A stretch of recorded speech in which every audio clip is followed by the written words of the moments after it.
the opportunity always to talk about native plants, the importance of native plants.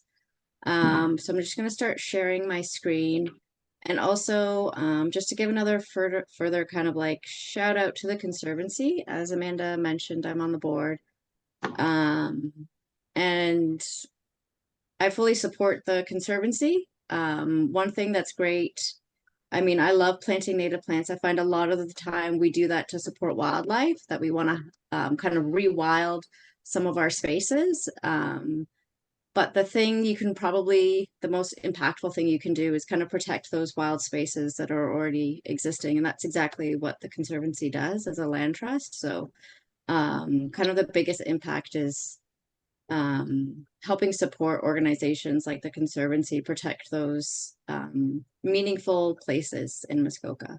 So you can donate if you enjoy the podcast. I would really appreciate it if you slide on over to the Conservancy website and just make a donation on behalf of this webinar.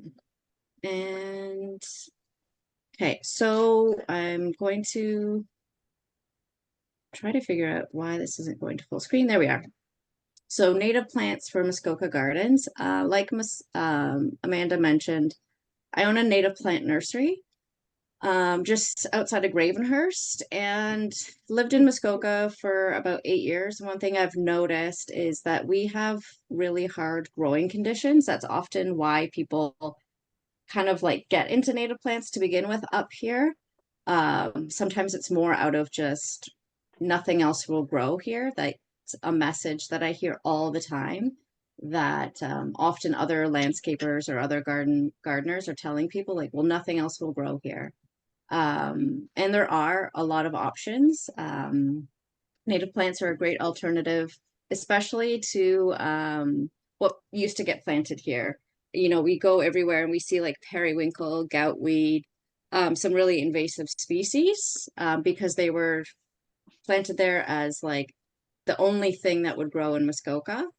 So acknowledging that like those are actually really harmful invasive species, there's better alternatives. Even if they're not a harmful species, like hostas, hydrangeas, they can just be a bit more interesting and exciting. I know for me, sometimes you kind of get bored of just seeing hostas, hydrangeas everywhere. So for people that are new to native plants, a brief overview of what they are and why they matter. So what makes a plant native? It's not as easy as some people might think. So there's some definitions. Essentially, what we kind of always thought of what makes a plant native is if it existed in a landscape prior to European colonization settlement. That's kind of like an easy way to think of it. What is more meaningful, though, is a plant that exists in a landscape that has relationships with its ecosystem, other plants, other species. So it's evolved over time to have these relationships. And that's what makes native plants more meaningful. So you can have a plant that is native to Canada, but it might not be native to Ontario. You can have a plant that's native to Ontario, but not necessarily native to Muskoka. I find a lot of new to native plant gardeners kind of get hung up on like this a lot on you know, making sure that its plant is native to Ontario, right? They're not going to plant anything else because they want to make sure that it has the most impact. And so, for example, purple coneflower is technically kind of not native to Ontario because it's just south of the border. Um, but it still has ecological value. It still supports the same species that would where you would find it, say in like northern New York State or something like that. So you don't necessarily have to get hung up on like the, you know, geopolitical boundaries of native to Ontario. Often nurseries like mine, that's kind of the rules. What we follow is that all of our plants are native to the geopolitical boundary of Ontario.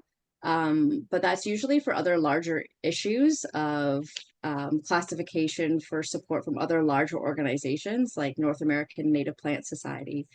You know, just making sure that we're not planting or stuff that's like from further abroad. And then getting to Muskoka, you know, if it's hardy to zone 4, it's going to be just fine here. So a lot of the plants that are native to Ontario that often can be really colorful and showy in those full sun kind of prairie meadow landscapes aren't necessarily native to Muskoka. An example of that is the butterfly milkweed, which is that orange flower on the bottom right of your screen. It's not really native to Muskoka, it's more Southern Ontario species, but it's very hardy to here. It grows just fine here. It still supports monarchs. So as a gardener, you can still use it. We kind of have to remember that if your intent is just to support wildlife and to have a garden that's both ecologically functional and aesthetically, you know, beautiful, we're not doing restoration ecology. So these are some other native plants, and I've chosen these ones specifically. So we have oaks, pussy willows, and that's a black cherry, I believe, or cherries, wild cherries. And the top is an evening primrose. And why I chose these species is because these are what's called like a keystone species. And essentially, it really highlights how meaningful a native plant is. So why wildlife gardeners or why people are often really encouraged to plant native plants is because they have this coevolution with other species. So they have relationships. The easiest way of explaining it is the monarch and the milkweed. So, you know, plants evolve over like hundreds of thousands of years and they develop like toxins or like bristles or thorns to stop being foraged, being eaten by other insects, by other mammals like deers. But as plants kind of evolve with these other species over a long period of time, those animals or insects also evolve mechanisms to be able to eat and forage those plants. And so we have the monarch butterfly or the caterpillar that evolved mutations that allowed it to like eat the milkweed leaves and not be impacted or killed by that toxin.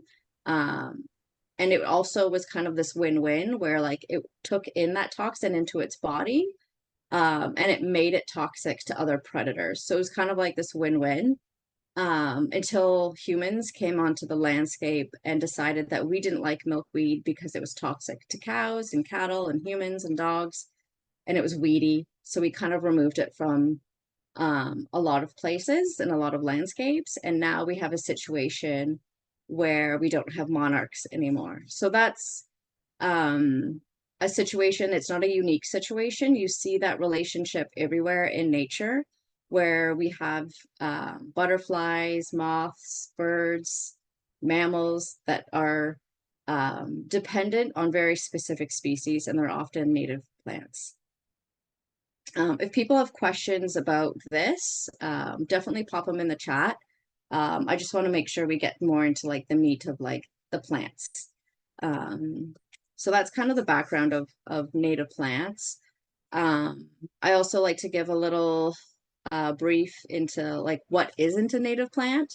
So, you know, all wildflowers, like a native plant is a wildflower, but not all wildflowers are native plants.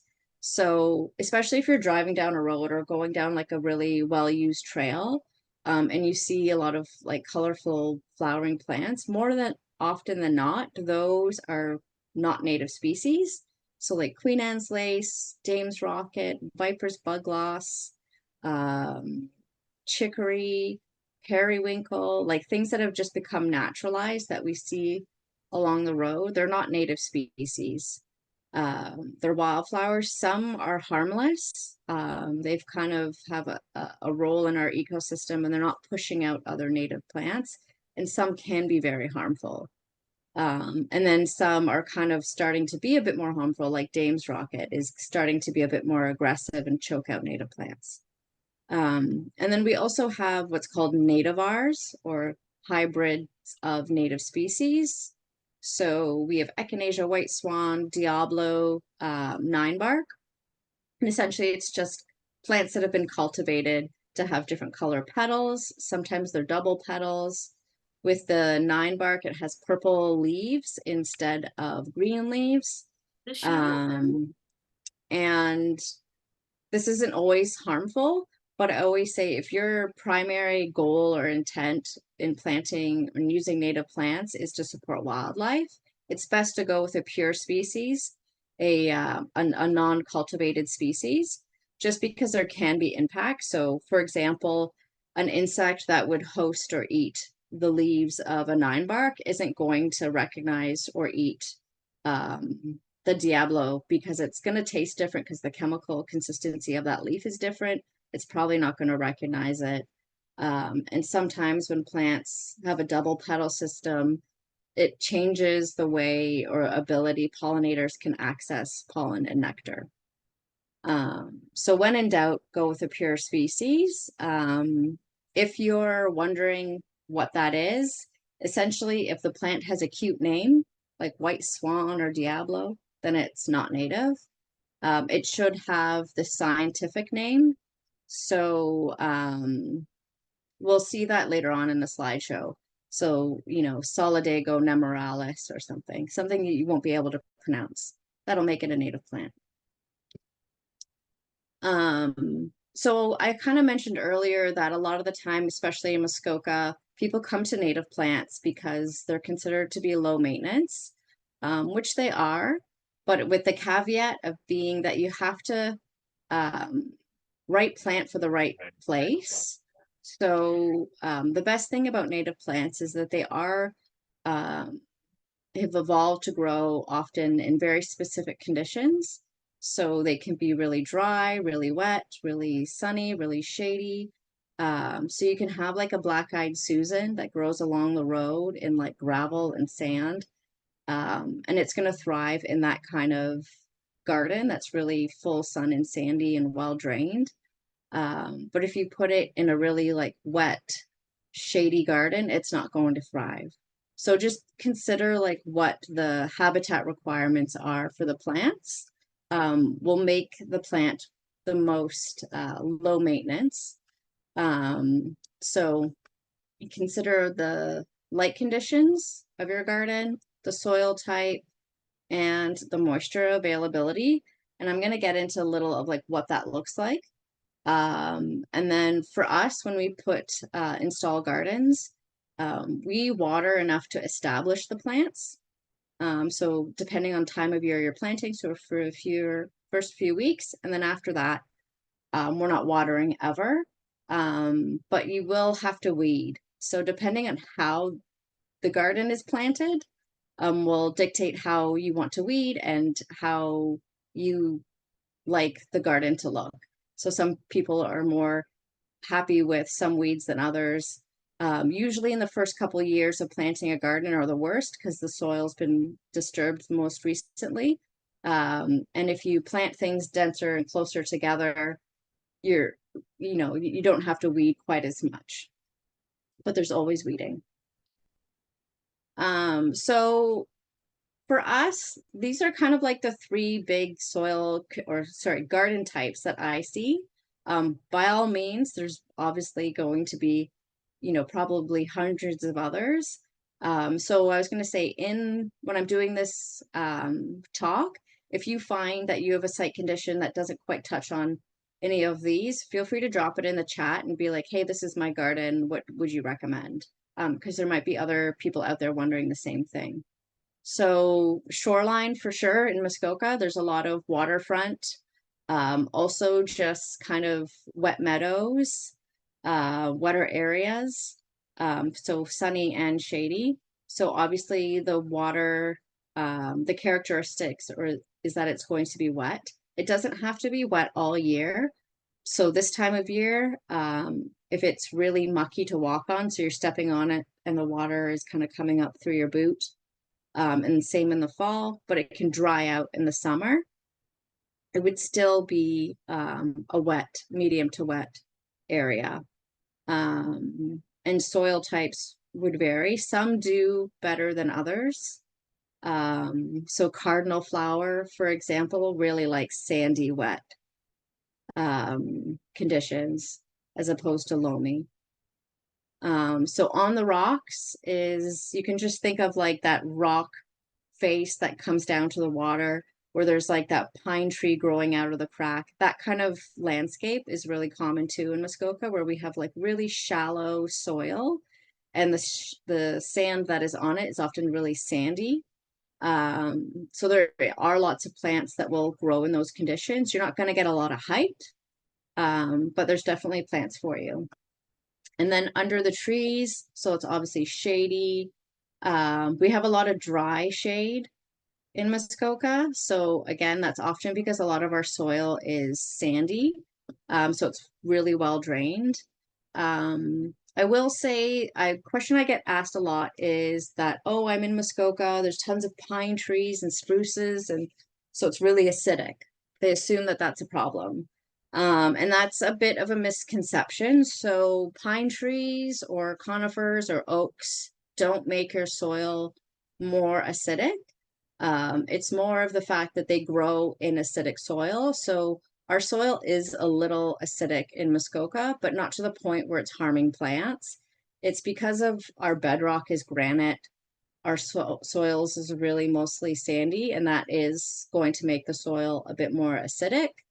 Um, so the pine needles, when they're green, tend to be a bit acidic just because they're taking that in.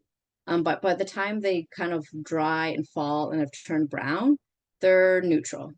So, and it makes great mulch. So we use our pine needles as mulch in the garden. So by all means, don't throw it out. It's great, great stuff. So light conditions. This is probably the hardest, and people think it's the easiest, is figuring out the right soil, right light conditions. So, so if you have full sun, you want to think of somewhere more than 6 hours of direct light. Full shade is under 2 hours. In between that, so we have part sun and part shade. It can get sometimes a bit more complicated. Like in this photo here, you can see that it's kind of dappled light. So sometimes if our shade is provided by a tree, you're still getting light through it. So that can make a full shade garden more into perhaps a part shade garden, because you're not necessarily getting full shade all day. So sometimes it's helpful to look to see what's growing there already as like an indicator. So you can go into a nursery and say, hey, I have this growing, like I have hostas, I have astilbe, or like even if it's a traditional plant, it can sometimes let people know like what is growing there, and what is, tolerating those light conditions. And then, so these are your moisture conditions. Most often than not, I find people have a pretty good grasp on whether it's really dry or really wet. I find clay isn't a huge problem here, but clay soil is kind of the worst. Sand is, you can kind of work with sand. Clay can kind of be really wet and really dry, and that's it. There's no like great benefits to clay. Just keep adding organic matter. Some people say to add sand and don't. That makes it worse. That makes it more concrete. Like just keep adding mulch and organic matter to improve the soil quality. And then soil type. Again, this isn't a huge, it doesn't matter greatly. If your soil is loamy, you kind of got perfect soil. If it's really sandy, then it's going to be more dry. So that might change what kind of plants you are putting in. Clay can be hard to work with. Again, adding like organic matter and certain plants that kind of are being able to like bust through it and that have like bigger root systems. And then CT soil, PD soil.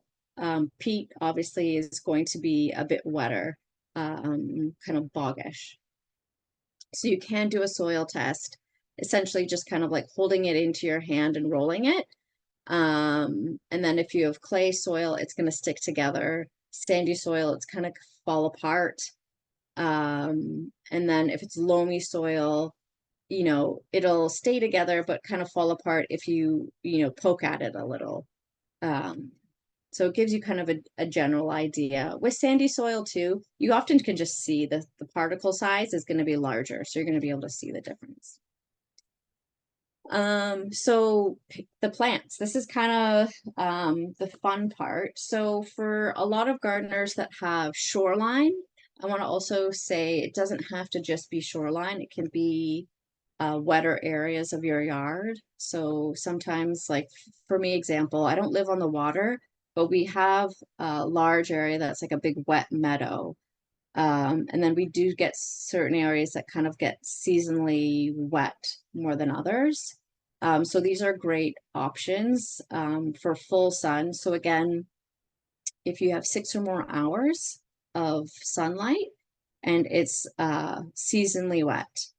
And these aren't plants that you're going to plant in the water. Some are okay if you do a little, but we're pretty much putting them on the shoreline where the roots are going to kind of get seasonally submerged, but not all year. So blue flag iris is the first one. People are often pretty familiar with that. Canada anemone is a ground cover. It can be a bit aggressive, but it's nice for filling a big area. It gets just under a foot tall, and beautiful kind of like white spring flowers. Cardinal flower is that red flower. It's great for supporting hummingbirds. I do find, like I said before, it really prefers wet, rocky or sandy soil. For some reason, it doesn't thrive as great in loamy, rich soil. It likes sand more so than like actually tolerate dry sand better than wet loam. So if you do have a really loamy area, then it might not thrive there. Flat-topped aster is great. It does get quite tall, so it's about 4 to 5 feet tall. But it's beautiful with Joe Pye weed and some of our other asters. Number 5 is common rush. It's probably one of my favorite plants to plant along the shoreline. It's the grass. It's not a grass. It's a rush. So the stalks are like little straws. It's almost evergreen. It's quite coarse, so it holds up all winter.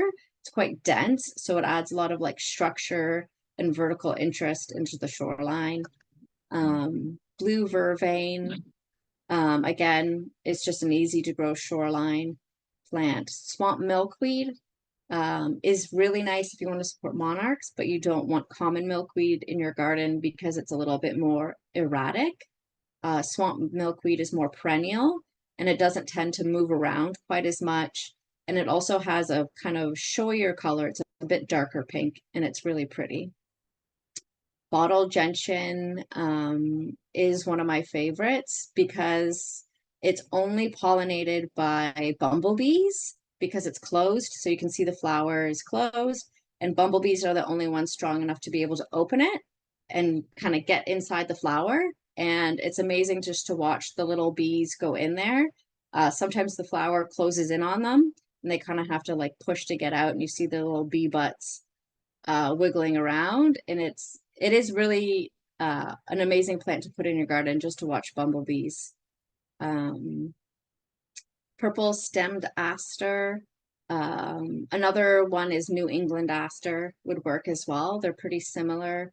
Purple stemmed is more commonly found in Muskoka and has more of a purple flower. New England's like a pinky purple, but both would have similar heights and habitat requirements. Turtle head is the white flower. This is pretty commonly found in like traditional garden centers, but for some reason is pink. and is like a nativar. It isn't a true species. It's a cultivated. For whatever reason, I don't know why the cultivated variety is pink, but the native one is white. Very helpful for supporting bees again. It actually has a quality, like a medicinal quality that helps our native bees fight off parasites. So we like to include it a lot in our shoreline gardens. And then grass-leaved goldenrod, which is not actually a goldenrod. It just looks like one. It's more of like, you can kind of think of it as a yellow Joe Pye weed. It's a beautiful fall flower, nice for fall color. And then Joe Pye weed, which is probably my favorite shoreline plant. You see it, it's very common in Muskoka along wet ditches, wet meadows, everywhere. But it's great at supporting pollinators and just has a beautiful color to it. So these are great perennials for shorelines. Some shrubs for shorelines. I find with a lot of people that have waterfront, they don't want a lot of height because they don't want it to block views. So for them, I often recommend meadowsweet, which is number 1, and then steeplebush, which is number 3. They're both native spireas, and they're both going to get like 3 to 4 feet tall. And you can plant them together just because they flower at the same time, but they have a different color, but they complement each other nicely. And then we also have like elderberry, high bush cranberry, our swamp roses and buttonbush, and red osier dogwood. So these are all beautiful kind of flowering shrubs. They're going to get taller, like over 6 feet. You obviously can prune them to manage that. Buttonbush can be a bit aggressive though, so it suckers up very nicely. It's great for shoreline stabilization. But if you're wanting to just have something small, it's probably not the best one for you. And sweetgale is another short shrub. So it usually gets to about 3 to 4 feet. It doesn't have a significant flower, but it has beautiful leaves and it has a nice smell to it. So when you brush up against it, it kind of gives a nice scent.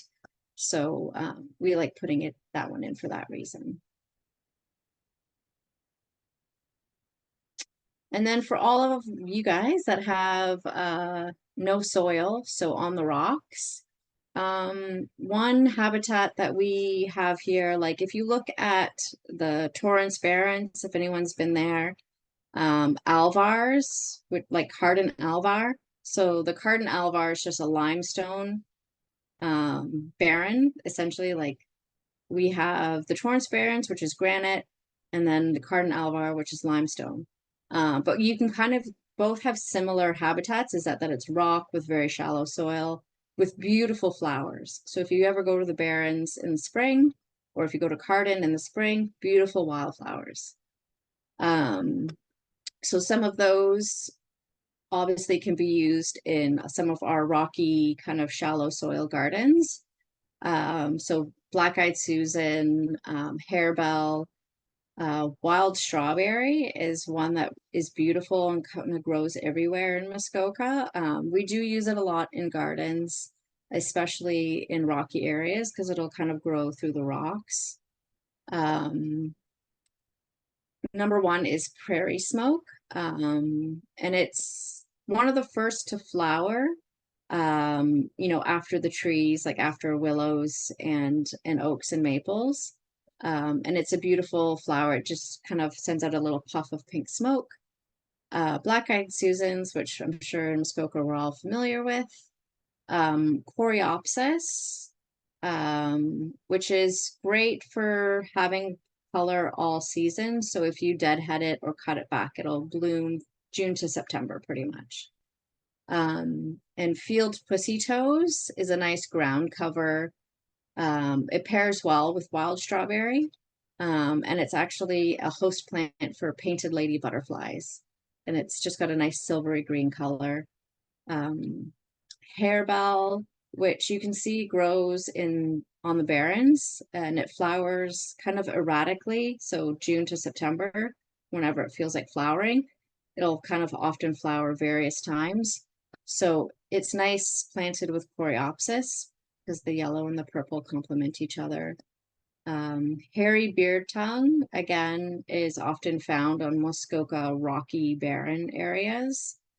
Um, Gray goldenrod is a short goldenrod. It's hard to tell in that photo, but it usually grows only about a foot. So it's nice for kind of fall color. Um, and oh, I put the wrong image in. So it's supposed to be wild columbine, which has a red flower. Um, and a lot of us are used to seeing it kind of grows everywhere along trails. And it's nice because it'll grow shade or sun. I think I have a picture of it later on. Upland white goldenrod. So it's like kind of like a white aster. It's great for late color, like sometimes the sky's still blooming for us in November. Wild bergamot is great because it does actually get taller, so you can get, 3 to 4 feet out of it. And then bearberry is a nice evergreen ground cover that'll kind of grow over the rocks. And then for shade gardens, so, I like to always say we do have stuff that'll grow in dry shade. That's not periwinkle or lily of the valley or goutweed. So there's some natives. Often people are really stuck with dry shade.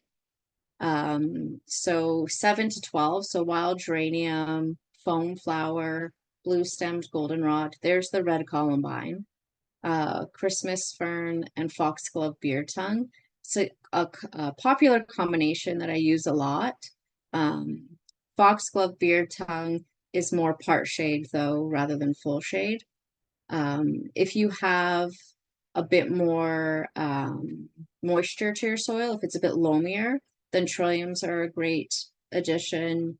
Bunchberry, which is technically a shrub, it's a dogwood, but it's a nice ground cover, and bloodroot and hepatica. And we also there's a lot of native asters, so big leaf aster, large leaf aster, and heart leaf aster. They do best if it's in a part shade, so kind of like a forest edge you want to think of, so they're getting at least a little bit of light. Um, when you get to like full shade where there's like little to no light, it's harder to get a lot of color in those gardens. So you're often really working with green and texture. And you can get a lot of like spring ephemerals, so stuff that's going to flower and be showy before the leaves have turned up. And then perhaps maybe a little bit of fall color. And then evergreens, I'm sorry, shrubs. So there's lots of dogwoods and viburnums in Muskoka that are great for tolerating shade. And purple flowering raspberry is great, but it is aggressive. So it can sucker and kind of get out of control if you don't maintain it, but it is pretty in the right place in the right garden. I do have a soft spot for viburnums, particularly hobblebush, just because it's very showy. I actually never knew about the shrub until I moved to Muskoka and discovered it growing kind of everywhere. And it is, yeah, it's very showy. Same with nannyberry or wild raisin.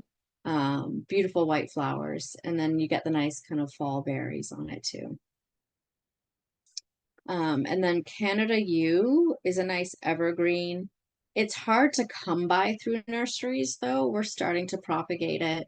It's very slow growing, so I put it in there just because it is a nice alternative if you can get it or find it. And something that's a Muskoka native that a lot of people aren't familiar with is our red elderberry. So usually people are familiar with like the elderberry that kind of grows in the sun and has the blue or bluish blackberries that we often eat. That's really common. But we also have red elderberry, which looks similar, grows in the shade, but has red berries as opposed to the blackberries. And it's great. They're just starting to kind of leaf out and flower now. So they're great at spring color. And so sometimes we have areas where we're not really sure of what the site conditions are or if sites are going to change. So sometimes we have customers that are planting trees and they know that, in several years, the dynamic of that site is going to be a little different. It's going to be shadier, or a tree's going to come down, it's going to be sunnier. So there's plants that are tolerant of have a wider window of conditions. Um, so foxglove, beard tongue, wild columbine, strawberry, geranium, Oswego tea, or some people might be more familiar with it as scarlet bee balm, which is that red flower. So these ones are all great in tolerating like a wider window, especially of soil and light conditions. And then for shrubs, choke cherry, which is the white flowering one on the left. Aronia is often how it's just called, is by its Latin name. It's probably one of my favorites. It's very easy to grow. It's very tolerant of a variety of conditions, and it's small. So you usually get 5, maybe 6 feet out of it, but usually 5 feet. It has the flowers are really popular with pollinators, and the berries are very popular with birds. It's very showy. And then common ninebark and red osier dogwood as well are pretty easy to grow shrubs. And so I just wanted to go over some simple design tips as well. When it comes to native plant gardening, it's really the same as gardening with other plants, like more traditional. So some of the design tips that we would bring from a more traditional garden would be the same. So planting in groups of 3s, 5s, and 7s. It looks better to us when you do like larger plantings. And it does actually work better for supporting wildlife because they're going to have a higher chance of seeing it. So if you planted like one milkweed, it's probably going to get missed. Whereas if you have like a large swath of butterfly milkweed in your garden, it's going to have a bigger impact. If you want to support wildlife, you want to do native plant gardening, but you're not wanting to go all in with letting the stalks up and leaving the leaves, and you want it to look a little bit more tidy and more intentional. I totally get that. A lot of our gardens we still maintain, and we tell people you can do the mullet gardening, and it works in 2 ways. So the front of your garden, you make sure it has a clean edge, intentional border, and then the back of the garden can be a little bit messier, or the front of the house can be clean and tidy, more traditional, and the backyard can be a little bit more natural. So it's kind of like business at the front and party in the back is easy to remember. And that's kind of like a methodology we've always used here too, because it's if people just look at the edge and see that it's clean and well defined, it's a cue often to them that this is an intentional space, and no matter what the room looks like behind it. So these are just some examples of native plant designs that we've done. Looks no different than traditional ones. It's just that we're using native plants. A lot of repetition, a lot of plants with planting in larger numbers. And this, I think Eileen is actually on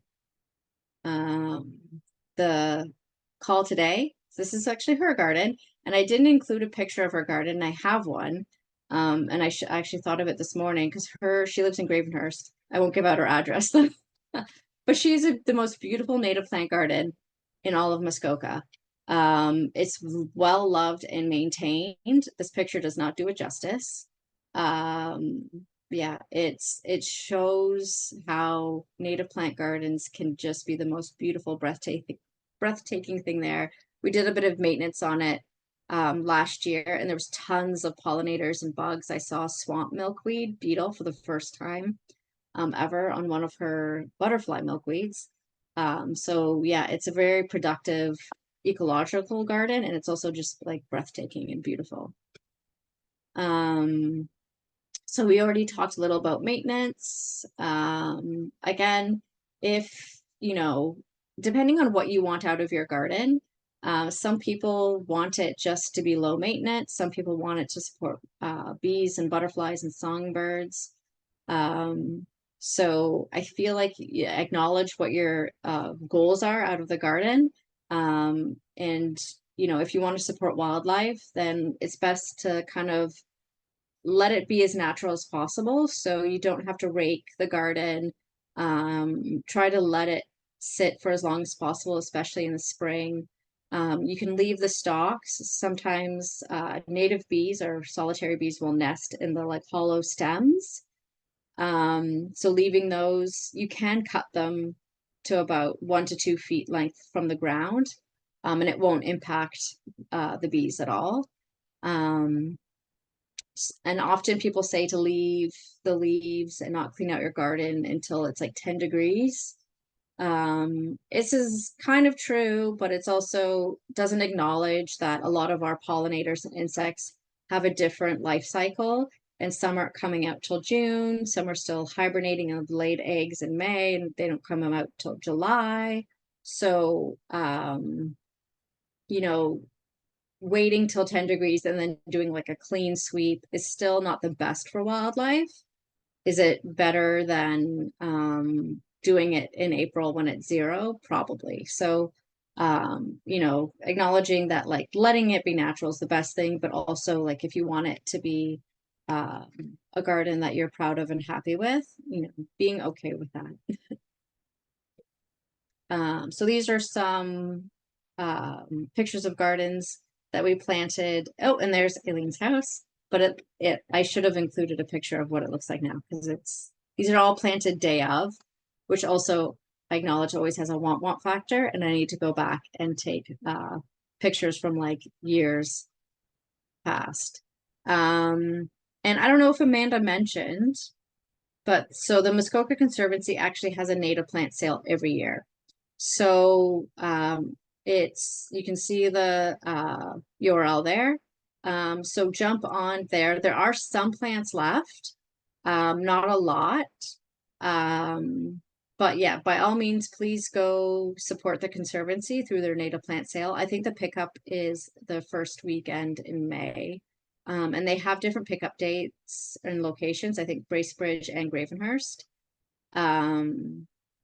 But yeah, so that's the URL, and we could probably put it in the chat so people can just like link to it directly.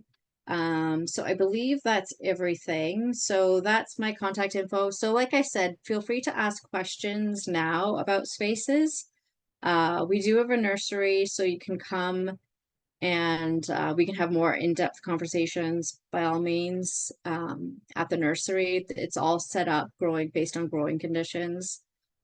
People can give me a call or drop me an email too if you have questions. But yeah, so I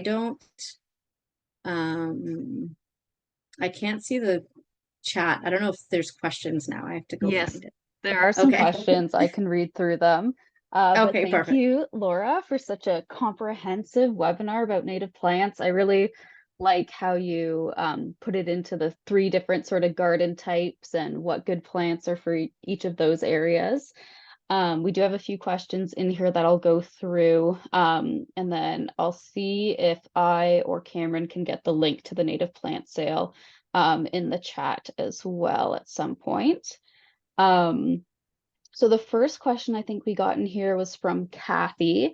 And so she was wondering if pink turtle head also supports bees or if it's just, yeah, the white one. That's a really good question, and I'm just gonna have to say I don't know. There's some people that are studying how nativars are impacting or how they support wildlife. And the unfortunate part is that it's so species dependent. Like one cultivar is going to be different, and how it supports one species. So a tremendous amount of work that has to be done in order to know that, and not everything is studied. That's what say like not all nativars are bad, but yeah, I don't know. So with saying that, we always usually just recommend the true native species. Um, but I mean, it's not invasive and it's not bad in the sense that it's doing harm.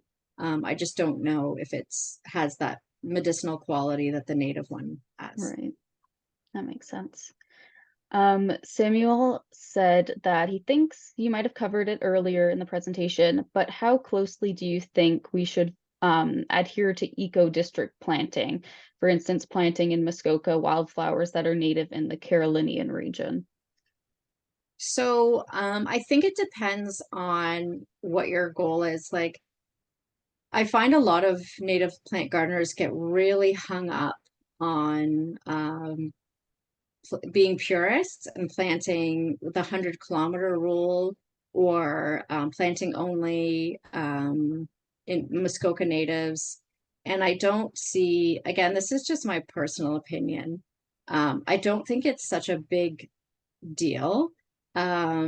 So two ways of thinking about that is that it's a garden. So traditionally it's a space where non-native plants are being put anyway. So if we're putting something that's from the Carolinian zone in a garden space, and instead of say like a hosta or hydrangea, I'm all for that, because the alternative is putting something that's maybe not productive.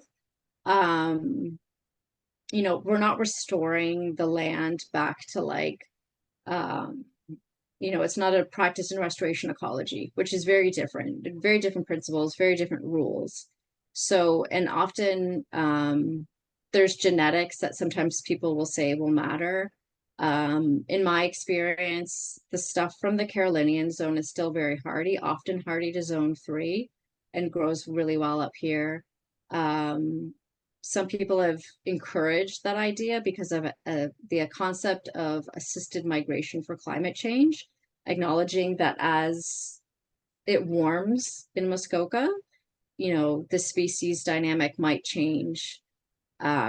So I don't know if that's something, I feel like that's maybe just like an easy answer. I will say that the 100-kilometer rule, for a lot of like restoration practitioners and for a lot of conservation practitioners, um, it also was taken in by a lot of like native plant gardeners. And the original reason for the 100-kilometer rule wasn't so much the plant genetics, it was actually preventing weed species from being brought Mm. in. So that's usually the primary concern. It's now kind of morphed in because people have acknowledged that plant genetics does play a little bit of role in it, that um, again can make plants a little bit more hardier to a location. But for the average gardener, I don't think it's really much of a concern. And I think it causes a lot of gardeners more worry than worth. So I say, you know, if it's gonna support wildlife, so if we're planting a dense blazing star or a butterfly milkweed, and it's going to, uh, we have the same species when it comes to pollinators and songbirds that we do in London, Ontario, that we do here because of migration and, um, you know, larger regions of wildlife. I'm all for planting them. And I realized that that was a really long answer, so we can move on. It was a good answer though. We got a couple other questions from Kathy. She was wondering about hawthorns as well as liatris plants. So hawthorns are great, depending, I guess. So we have them that grows everywhere on our property, and we've looked at into actually propagating them this year to sell. We won't have them available. They're great species for supporting songbirds, pollinators too. Some people don't like them because they're thorny. They produce a kind of like a thicket. So if you're looking at kind of like wanting to like stop erosion or like really help with like um prevent like yeah, essentially prevent erosion. They're great at that. Um they are really pretty, but they do sucker quite easily and they do have that thorn that a lot of people don't like. But other than that, I think they're nice. Liatris is a beautiful species. So we have dense blazing star. There are other native Liatrices to Muskoka. We just have the dense blazing star, which is a great species. It's tolerant of really sandy soil, full sun. It's very easy to grow by seed. It also produces like a bulb, so you can split the bulb and divide them really easily. And pollinators, specifically monarchs, love the nectar and pollen off of them. They're probably one of the more visited nectar sources that we have um, at the nursery. Nice. It is 11, but we do have a couple more questions if you're okay to just get a few more in, Laura. I totally am, yeah. And if Okay. people have to drop off, that I won't be offended. Okay. If anyone has to drop off, thank you for attending. And we'll send out the recording as well later for anyone else you want to share it with. The next question was Lee Ann, and she was wondering the best natives that flower in June, July, or August in a sandy sloped garden. Okay. So June, July, and August would be easy. That's kind of like peak flowering time. So I would go with any of our penstemons. So foxglove beer tongue and hairy beer tongue um, are both tolerant of really sandy soil. They flower in June. And black-eyed Susans as well. Um, the lance leaf coreopsis, again, will flower for a long period of time, especially if you're going to like give it a bit of a haircut. Butterfly milkweed is nice because it's not, it'll develop quite a large like taproot. Another one that's slow growing is blue false indigo. So it's about like 3 feet tall, has bright blue flowers, is really popular with bumblebees as a pollen source. And it's great because it's a legume, so it's nitrogen fixing, so it kind of can remediate soil, but it develops a massive taproot, so it um, is great in harder to grow areas like clay or sandy soil. But yeah, there's a lot, like we're really fortunate because we do have a lot of prairies or grassland ecosystems in southern Ontario. So you can kind of use those species and they're tolerant of really yucky soil, which we have in spades in Muskoka. And I guess a stiff goldenrod would be another one that I would suggest for fall color. Um, yeah, I could probably Awesome. go on for hours. Melanie's wondering about what flowers would be good for hummingbirds outside of cardinal flower, which she probably has already, I guess. Yeah, cardinal flower is great. Wild columbine. They do prefer, I honestly thought it was a misconception about like, or like a bit exaggerated about the red flower thing Mm. being attractive to them, but we have a patch of cardinal flower in our grow plots with like hummingbird nest in a pine tree nearby, and they do visit the cardinal flower more than any of the other flowers. So anecdotally, I guess it's true. And they prefer flowers that are more fluted, I suppose. So penstemons, again, so those hairy beer tongue, foxglove beer tongue. We see them on our bergamos, like the wild bergamot and Oswego tea or scarlet bee balm, which is red as well.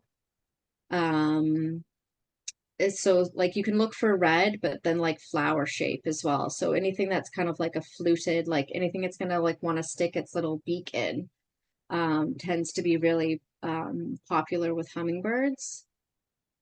I'm drawing a blank as to others. But interestingly enough, hummingbirds are still insectivores, so they're still eating a lot of insects and a lot of other things.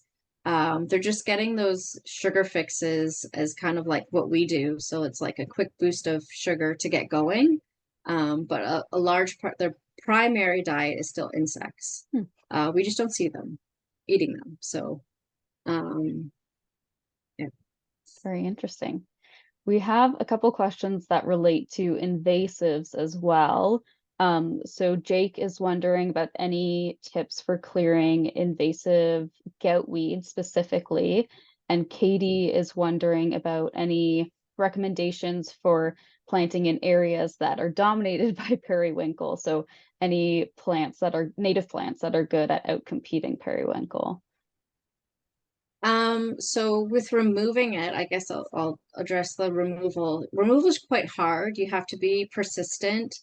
And if you're not going to choose the chemical path, which is very difficult because we do have legislation that prohibits a lot of like use of like herbicides. And then I acknowledge that a lot of people don't want to choose that path either. So your only option is kind of like mechanical removal, so pulling it out. Um, and that's the most beneficial way of doing it is just actually getting it all out and removing the soil too.